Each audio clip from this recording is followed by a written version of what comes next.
Welcome to 5-Minute Solution channel. In this video I am going to show you guys how you can use color filters in Windows 11. So for that you have to open your settings first. I'm going to click on here and open the settings. So you will find the accessibility tab in the sidebar. You have to click on that. Here you will find the color filters option. Click on that and you have to turn on the color filters.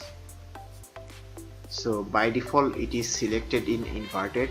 You can change it to anything you want.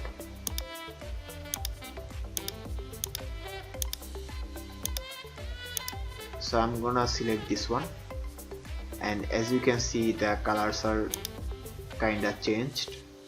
These settings are mainly used for mainly used by colorblind people. So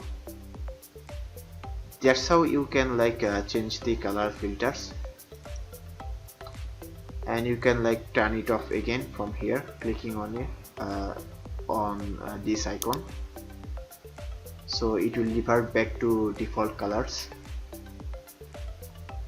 If you want more videos like this, then like, comment and subscribe, and also thank you very much for watching this video.